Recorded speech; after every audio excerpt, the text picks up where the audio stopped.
নমস্কার, আমি ঐশিক মজুমদার। আমার একটা ছোট্ট গল্পের শ্রুতিরূপ দিতে চলেছেন ম্যাডলি এফএম, নতুন চ্যানেল। সেই বিষয়ে বন্ধুদের দু একটা কথা বলতে এলাম।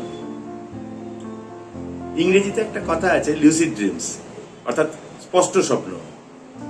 ঘুম যখন খুব বেশি গাঢ় হয় না, সেই অবস্থায় আমরা যে স্বপ্নগুলো দেখি তার বেশ কিছু দৃশ্য আমাদের মনে থাকে। তা এইসব মনে থাকা স্বপ্নের ভেতর আমরা অনেক সময় কিছু প্রিয় জিনিস হারিয়ে ফেলি, আবার এমন কিছু পেয়ে যাই যা আমরা ঐকান্তিকভাবে পেতে চাই, যদিও ঘুম ভেঙে যাওয়ার পর সেসবের কোনো বাস্তব অস্তিত্ব থাকে না। আসল কথা, স্বপ্ন আর বাস্তবের মধ্যে একটা স্পষ্ট সীমারেখা আঁকা আছে। যেমন ছোটবেলায় ড্রয়িং এর সময় বাচ্চারা আঁকতো, সবকিছুতে একটা কালো বর্ডার, দুটো ঘটনার মধ্যে একটা কালো বর্ডার, দুটো দৃশ্যের মধ্যে একটা কালো বর্ডার। এখন কি হয়, সেই কালো বর্ডারটা যদি একটু অস্পষ্ট হয়ে যায়, স্বপ্ন আর বাস্তবের মাঝখানের সীমারেখাটা যদি একটু মুছে যায় বা আধা মোছা হয়ে আসে, সেই চিন্তা নিয়ে আমি একটা গল্প লিখেছিলাম, হারানো প্রাপ্তি।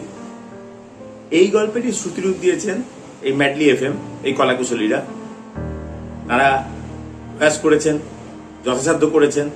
আশা করি তাদের এই প্রয়াস সাফল্য পাবে এবং এই গল্প আপনারা দয়া করে দেখবেন, শুনবেন আর কি। এবারে যদি আপনার ভালো লাগে তাহলে সমস্ত কৃতিত্ব তাদের। আর যদি কোথাও কোনো সমালোচনার অবকাশ থাকে অবশ্যই আমাদের জানান। ম্যাডলি এফএম এবং আমি দুজনেরই আমাদের আত্মসমালোচনার সুবিধা হবে এবং ভবিষ্যতে আরো ভালো কাজ করবার সুবিধা হবে।